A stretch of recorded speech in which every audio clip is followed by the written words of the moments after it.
Hello and welcome to the first ever episode of the Inter Miami Show. My name is Brandon Griffin, and I'll be one of your hosts along on this journey. And I'll be joined with my boy Mike. Say what's up to the audience, man. Yeah, well, first show, I'm going to cut you off a few times till we figure this out. But what's up, everybody? I'm Mike. I am super excited to be joining you tonight.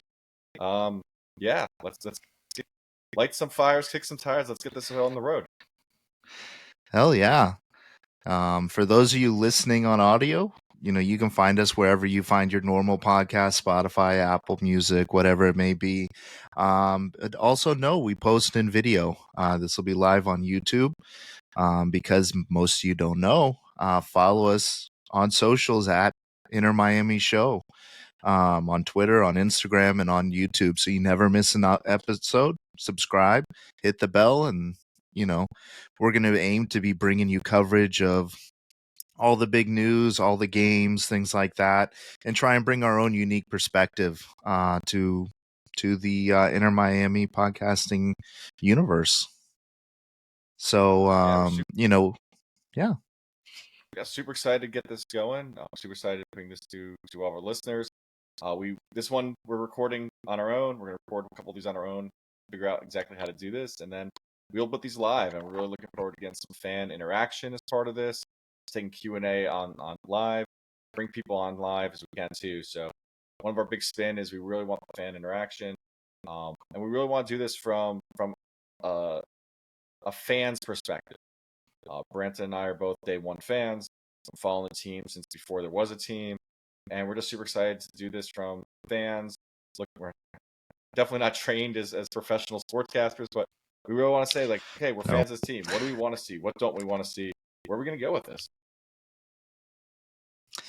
Yeah, so you're here for episode 1. You're buckled in, and hopefully you'll be here at episode 1000 as we keep this train moving. But the first headline we're going to hop right into, and I'll let Mike take the lead on this, is the biggest news this week is our boy Kamal Miller has been traded from Inter Miami. Mike, what are the details?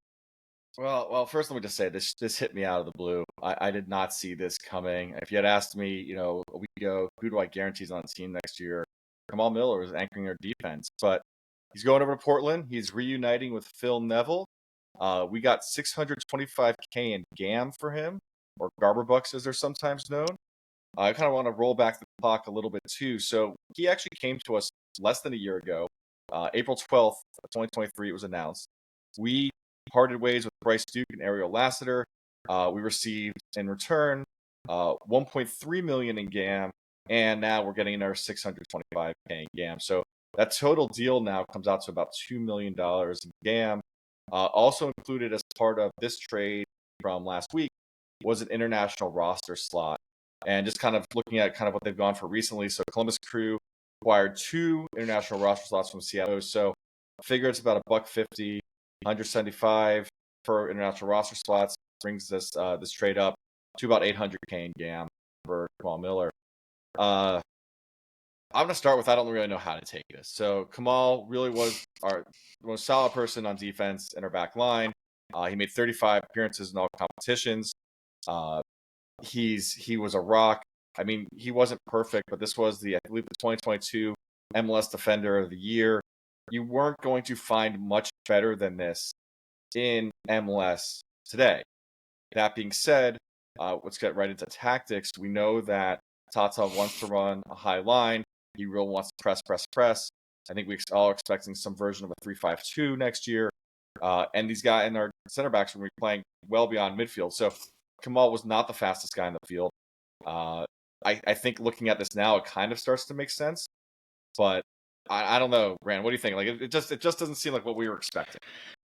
No, right off the bat, I was shocked when it happened. I was pretty upset because Kamal Miller, for anybody who's been around the team and been at games, like he's always really engaged with the fans, taking pictures, signing stuff, like really good dude. And so seeing him go is sad. I'm glad to see him reunite with Phil. I think he was better in Phil's system than he was with Tata. I think a lot of his job when Tata came in was cleaning up because we did not have the center backs with pace that we needed to run Tata's system. And I think a lot of people took him covering for others as he was not good. And I don't think that was fair. I think he was probably our best center back last year. He covered a lot of space. He was quick on his feet, but when you sit back and you analyze the trade, like you can't build a contender without giving away pieces. And Kamal Miller was a piece we could get some money for within the league. We could get that much needed international roster spot.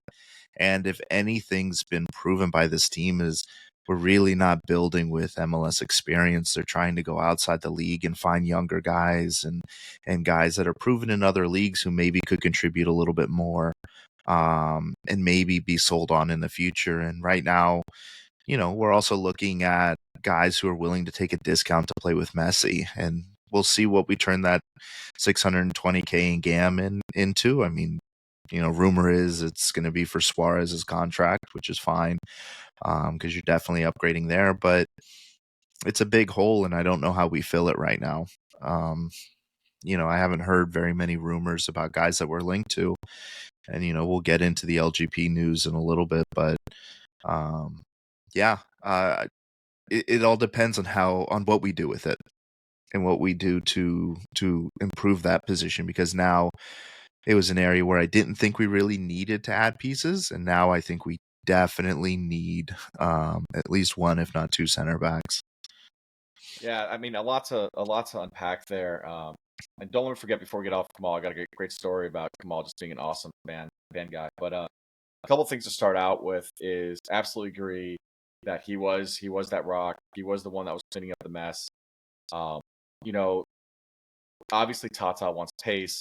I think one thing you really are going to see about this is Sergei Kristoff has to be being shot. Sergei was slower than Kamal.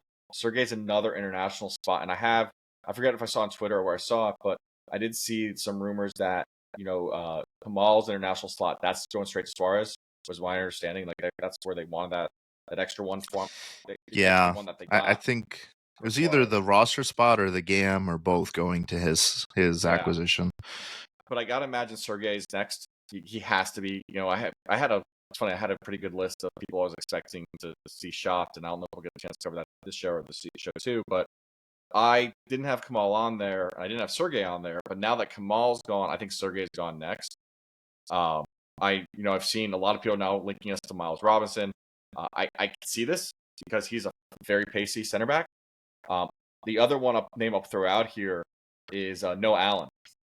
Noah Allen did play center back occasionally last season. I think he's very pacey. If anyone's seen him play, he's a very fast guy.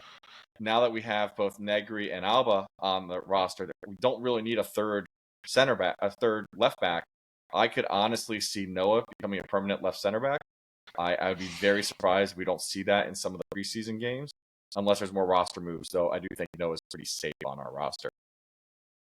Yeah, I don't think Noah goes anywhere. And I would love to see him slot into a position like that because I want to see him get more playing time this year. With Alba coming in, we were all concerned about what his role with the team would look like. So anything that gets Noah Allen on the field, in my opinion, is a great move.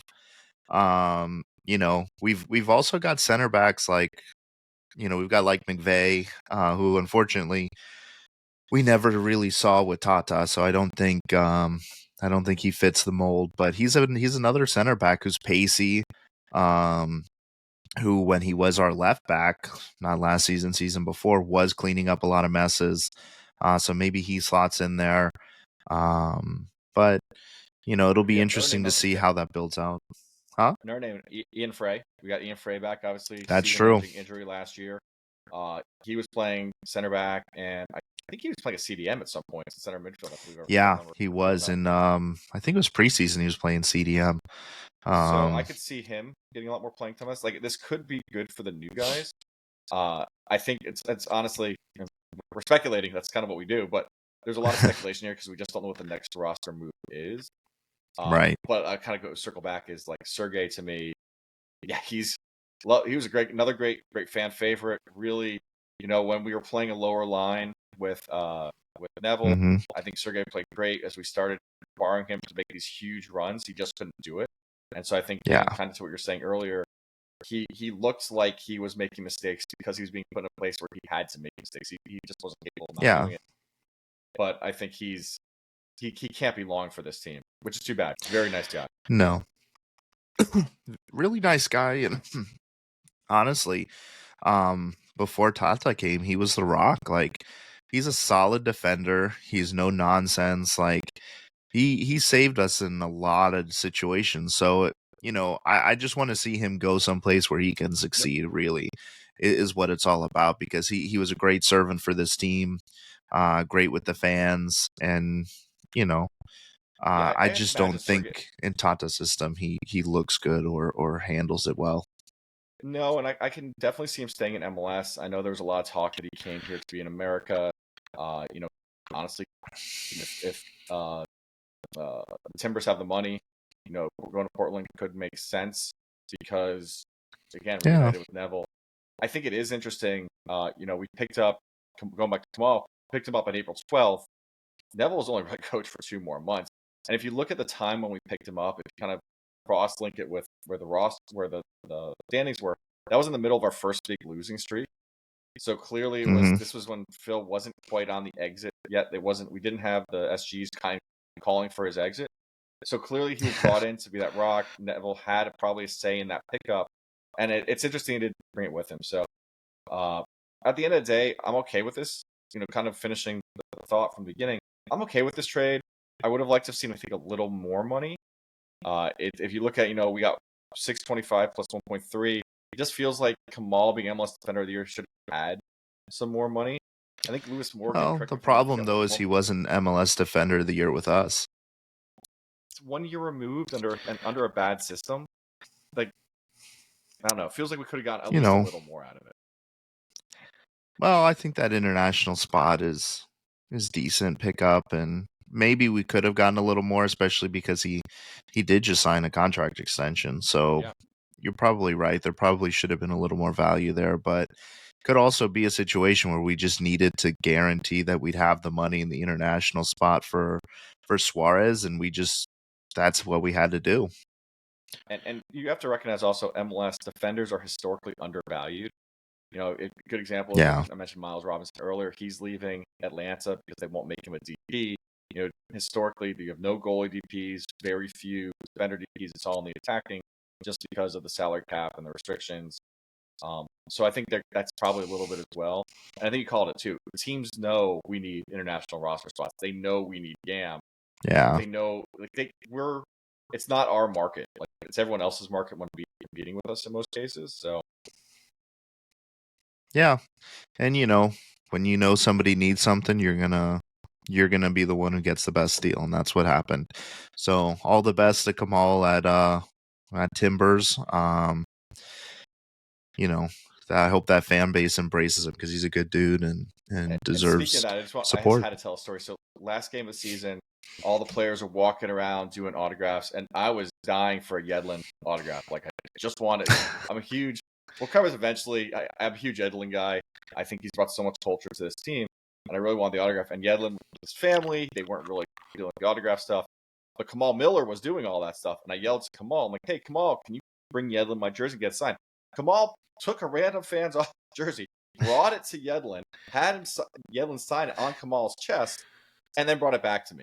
It was just like, that's the kind of guy Kamal was. So beyond being, I think, just an important part of our defense last year and a huge part of our League Cup run, he was a good guy too. So I do wish him all the best at Portland. Portland's a place where the fans can really embrace you, and I think he's going to be really embraced over there. We didn't mention that he's actually had 3 stops. He's only been in the league since 2019. He's actually had 3 stops already. Montreal. He started with Orlando City, then went to Montreal to Miami. I hope that Portland's the place he finds home, and that he's there for multiple seasons, and he really gets the place to embrace it. And I think Portland's on an upswing. I think they will do well under Phil. They're going to make some runs in the playoffs, and it's hopefully a place where Kamal can really succeed. Yeah, that would be great. Man, I forgot he was with Orlando City. Now I like him a bit less. Yeah, we left there quickly, so he was smart. Yeah. But Kind of talking about center backs. I mean, we have to talk about the LGP news that broke today. LGP will be staying at River Plate, so I think they made the transfer payment of $300K today. And we also got I think it was 1.8 million in the as the loan fee for his loan to have him over there. So, good business there. If you guys don't know who LGP is, he led the team in red cards and yellow cards for his time here. He was no nonsense center back who he just was aggressive and seems to have found his place at River Plate. I don't think he's got the same problems that he had here, but um, yeah, wish him well as well. But yeah, I got to say, after the Kamal news, this was another surprise for me. Only because LGP played under Tata at Atlanta. He was there in 2018 when they won the championship. that's true. I didn't think about that. He is a pacey defender. He is a red card magnet. He was guaranteed a card a game. Whether it was yellows or reds, he was guaranteed it. But I could have seen him playing on this team. Like, it felt like he was going to get to come back. We saw him play in the preseason last year when River came. Like, it just felt like he wasn't gone forever. Yeah. 300K is good money. So just so everyone knows, I had to look this up earlier. You can spend up assign up to $750,000 of transfer fees to make use as GAM. So this is more GAM for us. Now to think about, we're probably gonna spend more GAM on a new defender than what we're spending in LGP. So like, it doesn't feel like the trade-offs there. But I definitely did think that, especially losing Kamal, there's not a lot of their names there. Here's a guy that we know Tata knows, and we've seen Tata go back to the players he knows regularly. I really thought he was coming back, but again, just another surprise. There's a lot cooking back there, and I don't personally see what's going on yet, but it's clearly they're aiming towards things. Well, that and so, like, I don't think we really had any control in this situation at this point anyway, because that option was already built into his loan. So the only way he was coming back was if River Plate said, no, we don't want him at this price. And if they've already paid $1.8 million for the loan fee, they were probably going to pick up that option. So had we known, or had Tata been the coach at the time LGP was here, maybe that clause doesn't get put in and maybe he stays here. But I don't think there was any I don't think we had any choice in that other than to say, we have the best way to break these rules. It's not a rule to force the contracts in our favor you want, because all we have to say is, hey, River, do you want to play Messi in 2025 on a international friendly type game, or not, like a club friendly type game? You come play us and let us keep LGP, and it'll work. Like, there is, if we want honestly him, we can get him. I honestly don't think River fans want to see Messi. Maybe some of them, but I'm pretty sure that they're not flocking to come and see him. But I could be wrong. I mean, as far as I can tell, everyone wants to see Messi. No matter, even if you hate him, you still want to see him. Yeah. Oh, maybe they want to see us see them. See LGP take him out or something in the friendly. But I guess we'll move right into our next big topic, which is Luis Suarez is on the team. He's expected to take up a TAM deal. As you guys will know, and you can probably see by the wall behind me, I am a massive Liverpool fan, and as well as an Inter Miami fan. So I was split on the Luis Suarez news. I don't love the person, but I love the player. He brought me a lot of great memories while playing for Liverpool, and so getting to see him in person is going to be incredible. I can check that off my list. I never thought I'd see him play live, and now I get to. And if you know me and were around when I was, covering the Messi announcement stuff, I am a lot more excited about Suarez than I was Messi, just because of that personal connection. But he in at Gremio, he had 27 goals, 17 assists, 54 appearances in all competitions last year, and he played almost 4,700 minutes in the Brazilian league, which is great. Especially when you consider a lot of people are knocking him because of his knee issues and knee injuries, and that are pretty well documented. I'm not saying they don't exist, but I think they've been exaggerated trying to get him here earlier to play with Messi. But I love the move. I think Suarez comes in and he's a top 5 striker in the league right away. He's a guy that I hope can teach Campana, can work with him and help him develop even further as a striker, because again, you can tell I love Campana. One of my favorite players on the team, and I'd love nothing more for him to just develop that killer instinct that Suarez has. Mike, what are your thoughts on Suarez? I know you kind of like me, varied. So let's start with, if you had asked me before last week, my number one issue was our attacking. I actually didn't think we had any help in defense. Let's put all of our money on attacking. I was initially hesitant as far as deal. I had bought into the knee injuries quite a bit. Once I kind of got back to the data of 54 appearances, 27 goals, I started getting pretty excited. We need a strong attacking, presence. I do not think we have it right now. If anyone knows me, follows my Twitter, I am not sold on Campana. I think he regressed again this year. I don't think we have any type of real attack up front. In fact, before Suarez, I'd make a strong argument our best attacker is Robbie Robinson when he was healthy. And I know that probably makes you a little nauseous for me to say, Brand, but I really didn't think Robbie was better. I think Suarez changes it. I think Suarez is going to come in and make a difference. I have a hope that Suarez is going to act like these other Messi friends who have come in and not only brought themselves, but actually have taught. If you talk to any of the players, they'll all tell you that when Alba, Busquets, and Messi came, they've spent more time teaching than they have playing. I'm hoping Suarez is the same. I think if Suarez comes in, does start helping Campana out, does start helping Robbie out, we're going to see real impressive, results. I'm not expecting Suarez to play every game. We're expecting next year between 60 and 70 games. I think, kind of just jumping in, I think we're expecting the Champions Cup to be our priority, Leagues Cup to be priorities, MLS probably to be secondary.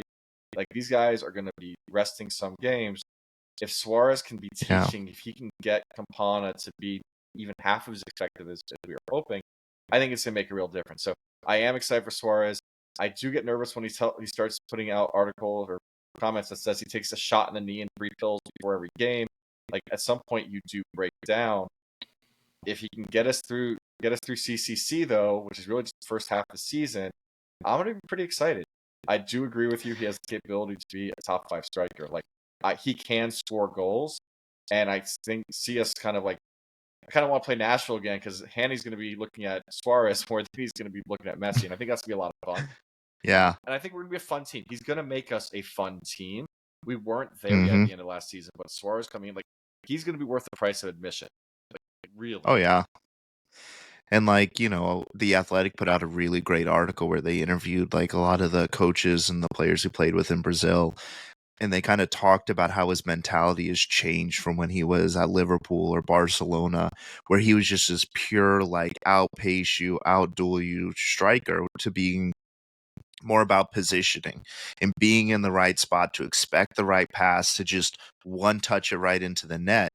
And I think if we've seen anything from Campana, it's that he struggles with his positioning and he struggles with that one touch into the net action. I think Campana does a great job muscling people out of his way. He's got the big frame. He's pretty good in the air. But I think Suarez can teach him that, and I'm really excited to see his impact on this team, see what he can bring, and I can't wait to see that first goal go in the back of the net. I'm going to lose my mind in the North Stand. What's going to be really another exciting thing is going to be, when you watch the big three, Messi, Busquets, and Alba play, it's all they know where they're going to each other going to be, and you saw a lot of times Messi or Busquets putting balls the majority of our players couldn't find. Kramashi seemed to be one of the few guys, especially as young as he is, that was on the same page. Suarez is immediately on that page, and I think that is going to be a game changer. I know it's an overused term, but all of a sudden when Messi's just placing balls and he's sitting there, And a great Yeah. example of that, and probably the best and worst, is Campana missing the Nashville goal at the end of the game. Busquets puts that ball up perfectly, gets it Campana. Campana didn't have the right first touch to make that a goal. Right. Suarez would have made that a first touch. Like that is the difference. So I think that's gonna be really good. And on the training pitch, I'm hoping these guys are gonna be screaming. Suarez will be screaming at Campana and screaming at Robbie to do it. Now, if I remember correctly, Robbie's Spanish wasn't that good, so he's definitely gonna have to start brushing up on Spanish to learn from him. But I am excited. I Hopefully. think it's gonna make a huge difference. Yeah, and I think one thing we haven't touched on, I don't think we're going to this episode, maybe next week. I think one thing the fan base probably needs to start readying themselves for is that we are a tournament team. I don't think this team is set up for a supporter shield run. I think this team is set up for CCC. I think it's set up for Leagues Cup, and I think it's set up for if we sneak into the playoffs to make a deep run. And I'm okay with that. I think this team's going to lift trophies, and I think worrying about the age and the mileage some of these guys have on them is it's a valid concern, but I don't know that a tournament team really cares, because the expectation is they'll be there for the big games. I 100% agree with that, and I also think, and kind of touching on it, is that the season ticket holders are not ready for this. And I'm not thinking about this you're not, right? Because we paid kind of, this is what, and kind of talking about why you're going to listen to this show. Like, one of the distance we're going to talk about as a season ticket holder. I really think that when a season ticket holder spends a lot of money, and for our existing season ticket holders, it was 2 times what they paid the year before. For our brand new ones, it would have been 4 times what was paid the year before, 4 to 5 times. For them to start realizing that there's a good chance, especially towards the middle and end of the season, you're not going to see these big people playing. What you're going to be getting is emails saying, hey, to see that person play, you need to buy Leagues Cup tickets. You need to buy Champions Cup tickets. You need to buy USOC tickets if we're in the finals. Like, so here are people who spent at a minimum probably close to $1,000 and possibly many thousands of dollars for games, and then they're going to be asked to basically spend another 2 times that, like that time again, to buy all these tournament tickets. And I think that was, for anyone who was here last season, that was a big surprise. I think it's going to be a bigger surprise because some of the I met some people at a restaurant, and I had an Inter Miami thing on, and always, oh, you're a fan? We just became fans. Oh, great. Where are you sitting? Oh, cool. How much did you pay for your tickets? $4,000 for the season. And then you go, you're not going to see Messi more than like half that time. What do you mean? He doesn't play every game. Oh, boy. And I think we're going to see a lot of that. And I think throughout the season, we'll get more into this. And I know you and I both want to do almost an entire episode on the season ticket holder experience. I really want to do that when we have live participation, because I really think get some people involved. I know IMCF Travelers has a lot to say on that topic, so maybe we can get him on that show. But or Chris, there's a lot of people we could get in. I think it'd be a fun roundtable. Maybe we'd do a roundtable kind of conversation. But that'd be cool. That much far down the path. But to your point, everything we're saying kind of goes back to that we're a cup team. We're going to go after CCC. Yeah. For those who don't know, we got into CONCACAF Champions Cup. We got a bye in the first round. What's so important about the winner of that tournament gets a spot in Club World Cup. Next year, Club World Cup is played in the United States. So we're going to have a chance. Whoever wins the CCC tournament is going to have a chance to be playing. When I just say, like, if you look at the 2025 expanded Club World Cup, there's like 6 Premier League teams in it. There's 3 La Liga teams in it. Like, your Barcelona and Real Madrid will be here. I think it's Chelsea. I think it's possible. Man City, Man U. Yeah. Man U? I don't think Man U's in it. Not the Man U, because it was went like 6 years back. It was I think oh, well, maybe. I don't think. I think Liverpool just made it with the 6-year look back. So if we get to see Liverpool play Inter Miami, I'd take my money. I don't care how much I have to pay or where I have to go. Take it. It's insane. So let's see. Here, I got the list right. So it's let's see. UEFA is Chelsea, Real Madrid, Man City, Bayern Munich, PSG, Inter Milan, Porto, Benfica. So no, No Liverpool, no Man U. I was wrong, but still Oh, kind of forget a it. I'm who's out. who. You're really going to have some great teams playing on the U.S. soil. Well, that Now, and what and is you have to interesting? assume that's probably the closing of the Messi window too. So we're going for it. We're gonna go for that tournament. Oh, big. And what is Yep. interesting, by the way, so there's two chances we can get into it. We can get it to winning CCC, and then CONCACAF has its host nation has one slot. They get to choose who gets it. So Oh, fingers crossed, you know, Messi. But anyway, so we are going to go full for that. We're going to be yeah. the defending Leagues Cups champions. We're going to go full in on that, especially if we lose CCC and we think, hey, if we win Leagues Cup, maybe CONCACAF will throw us a bone. So I do think we will see a lot of resting. Even Suarez played 54 games Well, this last year. He will and don't rest. forget Copa in the middle of the season, which MLS is Yep. not pausing for. Yep. So that's a month without Messi right there, So anyway, and kind of getting probably back to Suarez. And but I thought Suarez retired from international, didn't he? Or was I? I No, don't not know. yet. Maybe. Who knows? Maybe he wants to play in Copa so he could go against Messi and help my boy Darwin find the back of the net. But you know, it's exciting to see players of this caliber get added to the team. But I know Mike wanted to touch on some of the rumors that are swirling and what we might see coming up. So take us away, my Yeah, man. yeah. I'm just gonna stick for the most part with kind of what's going out. I think if there's any person who has an open contract is room coming in. I'll cover a couple of those. But well, first of all, we'll start with was our boy Chris Henderson. So uh, kind of assuming everyone knows, but not. He is our chief soccer officer. His contract I don't think they've even acknowledged his contract was up end of last year. There was never an acknowledgement of an extension, but he's still here, so we're assuming he was extended at Yeah. some point. And frankly, the Kamal Miller trade reeks of a Chris Henderson move. So I Mm-hmm. do think he's heavily involved. I think that was a big deal. Uh, Obviously, the time is a little bit past because he's still here, but I just think we have to kind of take a moment and hope, like, first, again, kind of two questions I think we all have. What was the contract extension? Last year, he only got a 1 year extension. Two, what's his role in the organization now? We Yeah. know that Messi and Tots have a much higher say on the team's makeup than kind of Phil did.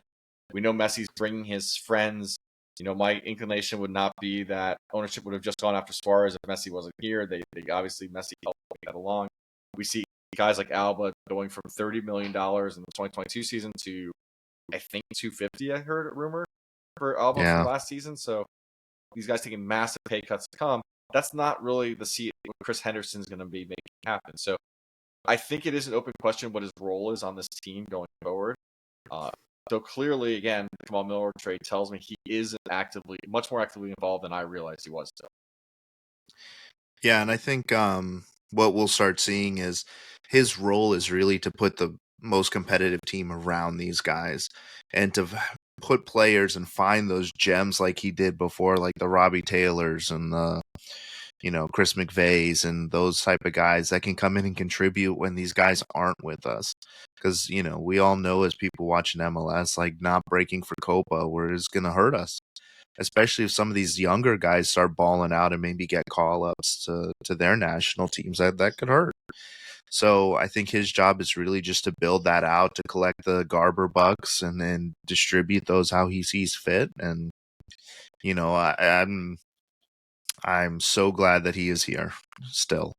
Yeah, I'm really, really glad. Again, we talked about a guy that the fans loved. If you ever had a chance to introduce yourself to him, he was a nice guy. He really, we go back all the way to after our first season, we got the sanctions. He really stepped in and made such a fundamental difference Mm-hmm. that I didn't want to lose him. I also think, and I think it's worth being said, I think without him, I'd be much more scared of sanctions again. I do believe that he knows the rules probably better than everyone, including Garber, and that he's going to Yeah. keep us out. He's going to find every little way to make sure that we maximize value. I'm not concerned about us going into sanctions again. I do think he's the kind of guy, and I might be kind of giving too much faith, but I think he's the kind of guy that if we were like going to do something wrong, he'd quit before he let it happen. and we'll go Yeah, from there. he's So definitely a I'm big super integrity guy. yeah. So I'm super excited that he's sticking around. I just really wish we had a press release that told me for how long. Uh, I'm gonna guess it was another 1 year contract. Kind of makes sure both sides were happy with the new arrangement, but Mm, I would love him to. I want him to have that lifetime contract because I think he'll just keep on keeping us safe and make the deals that matter.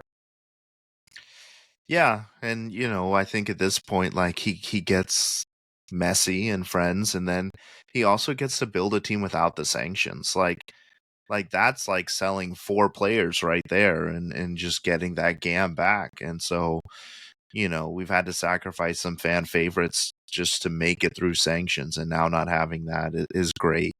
Um, and so yeah, I look forward to seeing what he's gonna do, and I'm hoping it's more than a 1 year extension because I can't do this again next year. Watching the super draft just to see if he's there pulling the card. Well, the funny one was I think a lot of people weren't expecting to see the CSOs the Super Draft, but they did. Instead of doing like the NFL style this year, they did you actually the home base. That was I don't know how many people Yeah, watched. Most places, most teams' home bases were boardrooms. Through that, Inter Miami was sitting on top of the Northwest Club, sitting in the nice yeah. sunny Florida weather. But it was great to see Chris there. Um, Mm-hmm. yeah, I think that's a huge pickup. Now, kind of going back to what do we think we're losing. So let's start out with the number one guy that's on number one on my list of guys I'm expecting to lose, which is I think Gregory's gone. I think there's a lot Yeah. of smoke on this. I think there's a lot of fire to the concept that Gregory's out the door. He's being shopped, I believe, in Brazil. I've heard there's some tentative deals made. Uh, again, if you had asked me 3 months ago, I'm like, oh, Gregory's our solid CDM. It's kind of weird to have 2 CDMs with Busquets, but no, we could have made it work. But again, we need money, and Gregory's worth some money. Well, that, and I think we saw the progression of David Ruiz last year. And he proved that he can be a backup to Suarez if that's what's needed. And he can be, or not Suarez, I'm sorry, Busquets, and he can be on the field. They can be on the field together at times. And so I think Gregory is a guy that came in and did what we asked him to. Unfortunately, he was out for most of last season, so we didn't really get to see the impact he would have with a guy like Messi or Busquets or Alba. But yeah, I don't anticipate him being on the opening day roster. I think he'll be back in Brazil. And to be fair, Brazilian clubs have been after him. We've heard rumors since we signed him that teams were trying to get him to go back. So hopefully we can get quite a bit of money there and then use that to just build out the team and more. Hopefully find a center back now that we need one. Yeah. I also think Dixon Arroyo played well. So it's interesting, kind of jumping into Arroyo. No one knows what's going on with Arroyo. You search the news, there's nothing talking about it. He's still kind of with us, but not. Uh, Trying to find out information is really hard on him. I think Dixon Arroyo's going to end up getting re-signed. That is my speculation. I was saying it earlier today. Friends, I really think he's around for a while, at least another year. I think, especially if Gregory's gone, he's going to stick. My biggest suspicion is the reason we haven't heard anything is everyone's waiting on the Gregory deal. The club's waiting on the Gregory deal. When Gregory's gone, they'll re-sign Arroyo. If for some reason they can't sell Gregory, then Arroyo's going to be gone. But I think Arroyo's sitting there waiting in the wind. But as soon as Gregory's gone, I do think Arroyo will stick around, and he becomes another tried and true CDM, which I think he played more than well enough to earn a spot to stay. I think when he left, or Mhm. sorry, when Gregory left, he stepped in. I'm not going to say Yep. he's necessarily going to be a starter. He kind of become more a sub towards the end of the year, but he was a relatively inexpensive sub, if I remember correctly. Kind of trying to find the numbers right now, but I think he's around for next season, assuming Gregory's out. Yeah, I kind of disagree with you on that because I don't think in a role that you're gonna be expecting him to play, I don't think you use an international spot on him. I don't think it's worth it for a role player or a backup player. Because then you're taking his contract and essentially I think what's the going rate for international spots 130K in GAM. So you're adding that onto it, which makes it basically you're spending starter money on a backup. And I just don't think that makes a lot of sense. And I don't think that's a move Henderson would make. Yeah, but Even he though was a free unless he has transfer. a green card or they're working on that, but remember Arroyo came as a free transfer.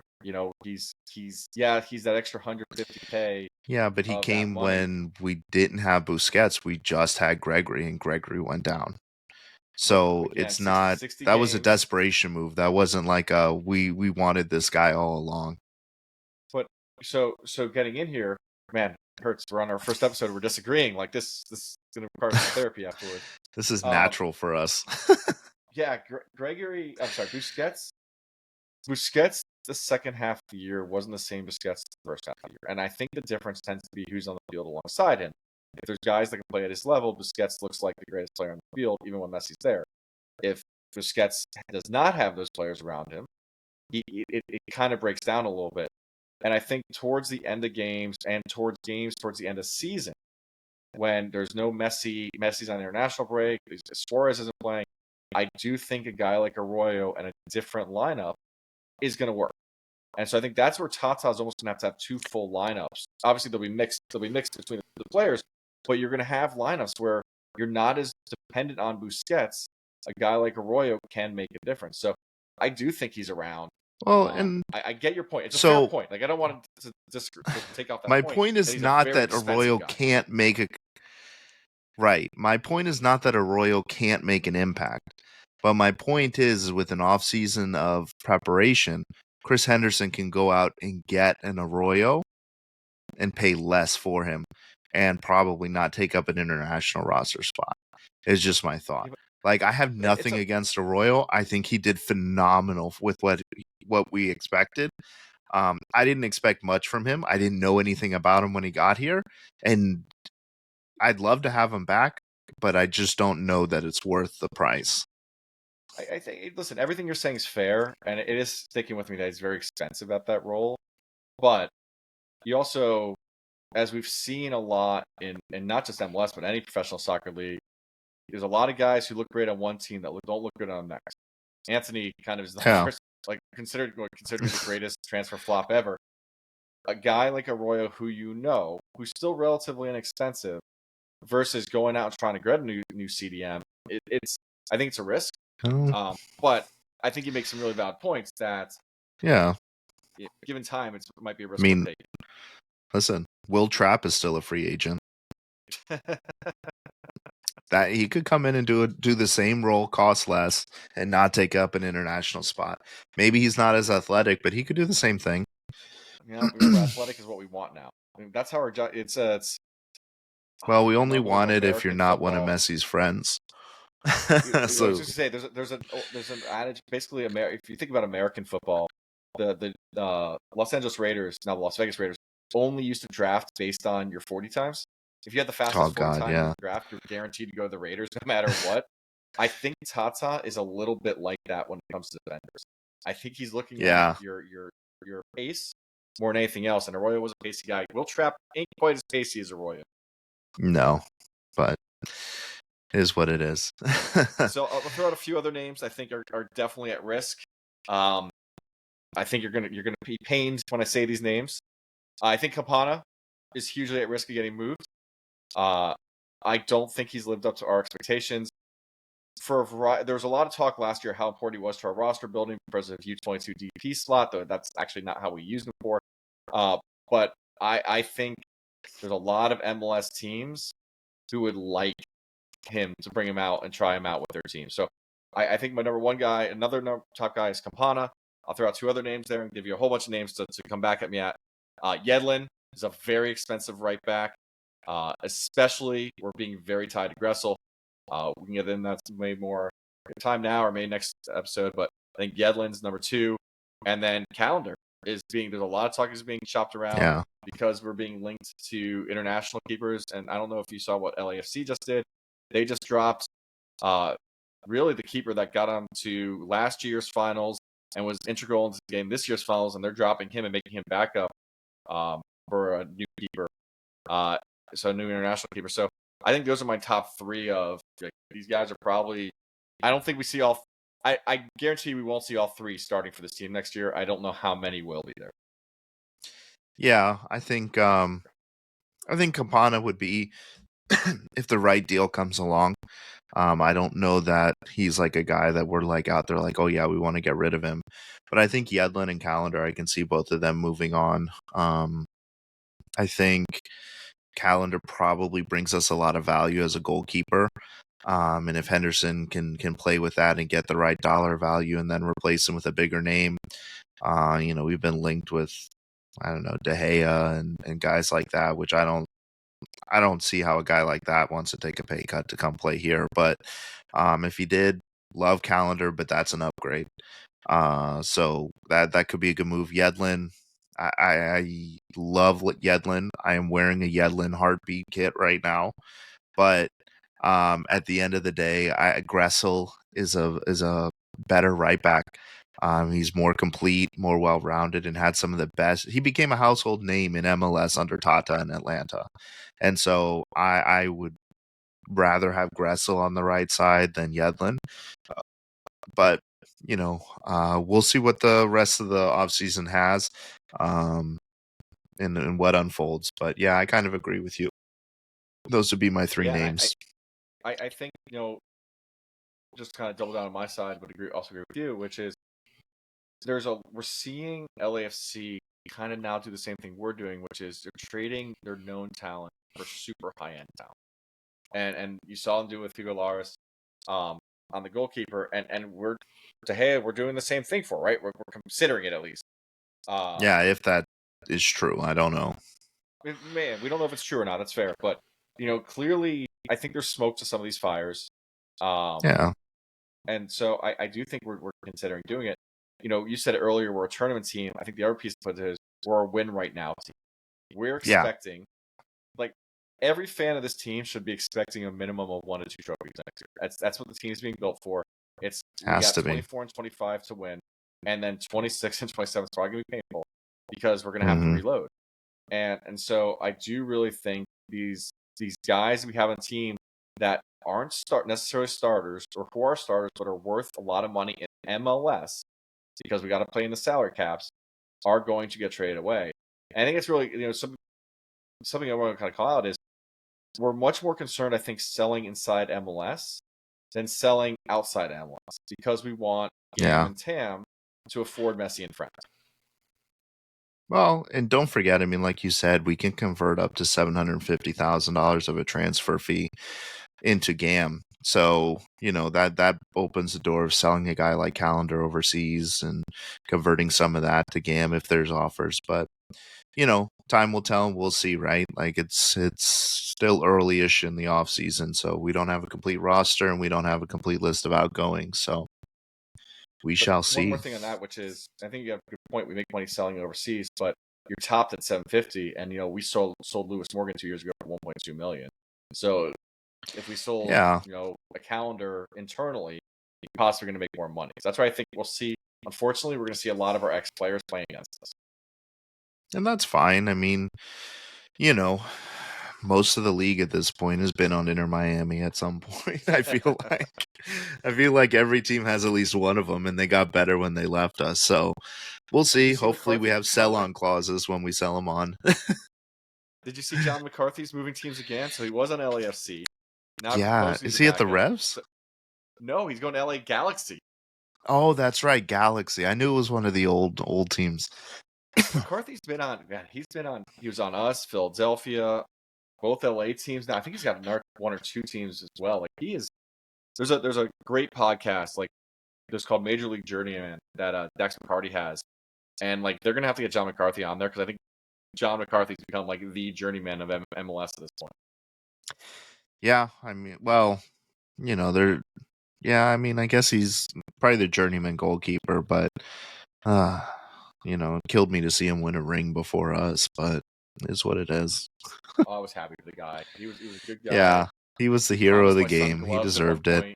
Yeah, he was a good guy. Like I was happy. I wanted the hat that he wore that one game. I want him to sign one of those hats for me. But he's played on the. Okay, I'm looking this up now. He's played for the Ocean City Nor'easters, Reading United, Rochester Rhinos, Philadelphia Union, Bethlehem Steel, Tampa Bay Rowdies, Inter Miami, LAFC, and now LA Galaxy. He's been all over. Been around. I think Bethlehem Steel many years ago. Okay, Maybe. I'm going way off. I'm way off course now. Now, moving into the last subject of today's show, probably the most exciting, outside of the trades that happened this week, but jersey leaks. We got a lot of them, and we got a lot of different feelings about them. So I love it. I'm throwing this out there before you put it up there. I love this jersey, and I'm excited No, to have you a place to don't. say it. No, I do. I love it. Not. Wait, hold on. Let's see which one you showed first. Okay, this one. The footy This color I headlines was one. not a fan of. No. I'm not a fan of So, this shade. and I'm And gonna I'm red throw it green out colorblind, there. so it's single. Well, yeah. So we know, no comment there, but you know, I'll just say it, like, I hate the center badge. The badge of your kit should be should be over your heart. And I know some people have already thrown at me the anatomically correct human body has the heart in the middle, but it's slightly off center to the left. And that's where the badge should be. Not in the center, like not over your esophagus, like it should be over here. And so I don't like the stacked logo. I don't. I don't like this pink. Yeah, this was. We've seen what we think is the. So this was the original image. Yeah. So Forward, then, this pink is yeah. better. This pink's a lot better. We think. So what we So to think me, is this this is the is the replica. replica. Yeah. Yeah, we think this is the I think replica. this is the replica. And we got this off of eBay. Yeah. So someone is selling. So it's very funny. If you Yeah. look in the background, there's more jerseys. There's the black There's both a up pink and a here. black back there. I think there's two things. One is either really good knockoffs, and he's got a lot of knockoffs, or this fell off the back of a truck, maybe in Hialeah, if I had to guess. Though I do appreciate that's on fake Name turf. checking. Yeah. So, but no, I felt like somebody stole these from the Inter Miami CF facility and went to the turf field where they have the football goalpost set up and took the pictures. That's what I pictured when I saw this. So I've seen the eBay listing. They do not have one in my size. I am going to be honest. If they had one in my size, I was going to get it just so I could show up on the first show rocking the new jersey. But that I would will have been say cool. this. I completely disagree with you on the vertical logo. So I have all the appreciation in the world for the jerseys that we've had to date. But the jerseys have been very well called classical. I think they're kind of reserved. They look, the Heartbeat is a gorgeous kit. But we've never had what I'd call a modern, futuristic, exciting jersey. I think this is our first one. I think that was Lenoche, man. But the problem is it's on the black. It's very reserved, and I'm wearing Lenoche. I'm a fan, but it's still. I mean, there's no pop of color. There's nothing exciting. I think going vertical is going to look great. Yeah. I'm excited for this. Do you have the next picture that we think is now I do. This looks great. This looks amazing. I'm excited for it. I will say this: it It's looks better in this pink and with that pattern in the background, because I don't know, but it kind of looks like a heartbeat pattern again in the background a little bit, which I'm cool with. So I know a lot of our fans. I hate the center badge. So sorry, man, I was interrupting you, but I know a lot of our fans are listening. We'll start throwing some of these up on Twitter and Instagram over the next few days. But again, we got another one that came out today that looks like we think is the authentic. It was pushed around quite a bit. It kind of hits all the marks of what we're expecting. I don't know if anyone's noticed it, by the way. If you go back an image to show the neck, there's an interesting neckline on these kits that actually makes me think it's real. So the kit, kind of the front of the neck has a very thin, but on the back of the neck has a much thicker band. And I happen to have pretty good feeling that the guy who makes our jerseys is a big fan of collared kits. And it's interesting because it's a modern interpretation of a collar, which again makes me start thinking these are real kits, we're looking at the real thing. And if you look, the picture of the authentic we have doesn't show it, but I've seen there's another picture floating around that shows the neck a little better. Yeah. That also really has that emphasized kind of bow collar, which makes you think this is real. It's it was one of those little kind of things I noticed. I'm that looks like what I would expect the kit people to do.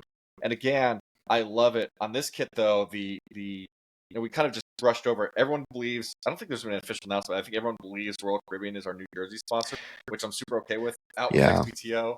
I never actually knew what they did. In with Royal Caribbean. I know we have a friend. We have some friends that are anti-cruising. I am hugely for cruising. Royal Caribbean, not my brand. I'm more of a Mickey Mouse supporter. But Listen, that's going to be I prefer it to be a local company like Royal Caribbean. That's a Miami company. Like, I'm cool with it. Yeah. It's just like, a big logo. Like, if you're looking at this image, it is like it's the biggest logo I've ever seen on a kit. Well, and we had a friend fix this, and change this to what it should be. So shout out Joe Kerr on Twitter. If you're not following him, you should. He's got some good stuff. He fixed it, and that is how the kit should look. No, he did. Okay, I don't agree. He did. By the way, I just have to call out Joe Kerr's image got shared a lot today without Joe Kerr's recognition. Yeah. So we will definitely share this out later with like his name and title tag and his watermark. He has to watermark everything. Yeah. I don't like this. This to me is just another kit. Yeah, the wavy heartbeatish pattern that's embossed on it's fine, but this is just another kit. I liked where we're going with the vertical, so I am actually a big fan of the vertical. Yes. Bad. Good. I will say one concern. So I know you're a Liverpool fan. Sorry, I am a proud Chelsea fan. I don't know if you remember the Chelsea kits with the giant 3 on the front.